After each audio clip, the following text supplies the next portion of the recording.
presumptive barangay chairman na ng barangay 183, mabuhay! Pasok ka, obvious. Dati kita sinamahan yun, sinamahan kita. Pasok ka na.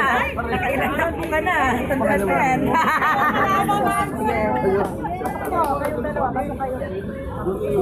Presumptive barangay chairman na po si Kapitan. Si presumptive Kapitan Alvin Zuniga, after more than 10 years, simula nung huling naupo ang isang lalaki, ay magkakaroon ulit po ang barangay 183 ng isang lalaki sa katauhan ni Kapitan Alvin Zuniga. As of now, mga kaibigan, partial and unofficial pa lang, sa aking count is 771 pa lang ang lamang, habang si Kapitana Ruth Cortez ay nasa pangalawa pa lamang po. Ay nagkakaroon po ng pagtitipon ngayon ang mga kanyang mga alagad at mga kapanalig at mga taga-suporta. Ayan po, tuwang-tuwa po ang mga kababayan niya dito.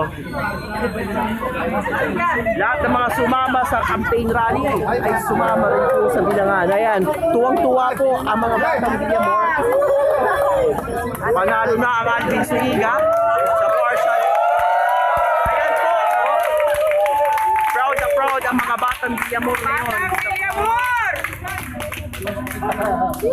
Matapos po ang 10 taon, lalaki na po ang chairman natin dito sa barangay 183.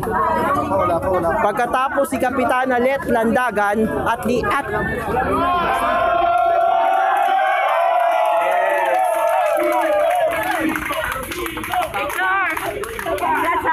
ayan pa lang po, no? Partial pa lang po. So marami pa rin ang nagtitipon-tipon dito.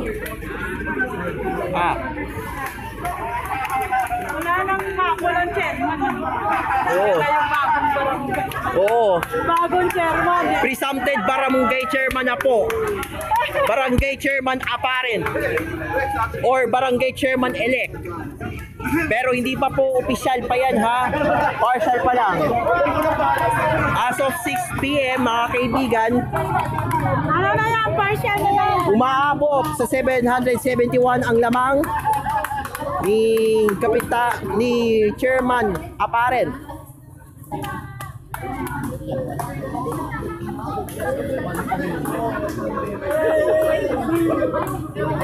AAC AAC AAC AAC AAC AAC AAC